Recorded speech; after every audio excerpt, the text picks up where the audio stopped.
শুনলাম টুম্পা ভাবে নাকি 31st নাইটে নিউ ইয়ারের পার্টি দিচ্ছেন 5 স্টার হোটেলে। জি ভাইজান, ঠিকই শুনছেন, আপনারা দাওয়াত রইলো, ভাবিকে নিয়ে অবশ্যই আসবেন। তাই নাকি? তা হোটেলের নামটা বলেন।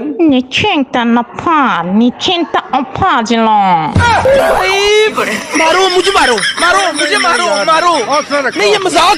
শালির গন্ধ নাকে লাগছে বউ ভালো লাগে না। তা ভালো লাগবে কেন? আমি তো এখন বুড়া হয়ে গেছি, তাই না? কি মিউজিক দেখাই লাগো শালি। মিউজিক আজকে তোর পিঠের উপর বাজাবো। Bye bye, tata. ভাইয়া এখন সোনার ভরি কত? ভাবি সোনার ভরি 80,000 টাকা। আমার জন্য একটু কম করা যায় না? আপনি এক কাজ করেন, আমাকে নিয়ে যান পুরো ফ্রি। আপনার জন্য 50 লাখ লস করছি। আমার জন্য লস হয়ে গেল মানে? আগে জানলে 50 লাখ দিয়ে কি জামাই আনতাম?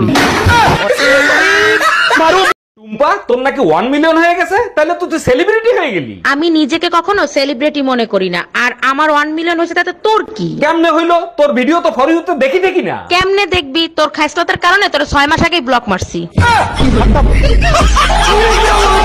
একটা পিসাচের সাথে বিয়ে হইছে, পুরা শীতে একদিনও গোসল করলো না। জানুয়ারি থেকে ডিসেম্বর মাসই ভালো ছিল, কমসে কম নাক মুখ তো ধুইতে পারতাম। আর এখন কি তোমাকে ঠান্ডা পানিতে কামড়াইছে?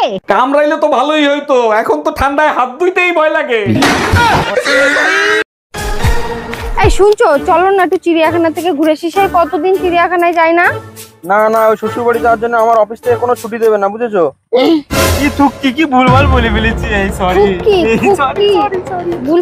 হে প্রভু হে হরি রাম কৃষ্ণ। আরে দিদি, মন খারাপ করে দাঁড়িয়ে আছেন কেন? আর বলবেন না, কাল বাজারে আমার চেনটা ছিনতাই হয়ে গেছে, সেটা আবার আজকে পেপারে ছেপেছে। সত্যি?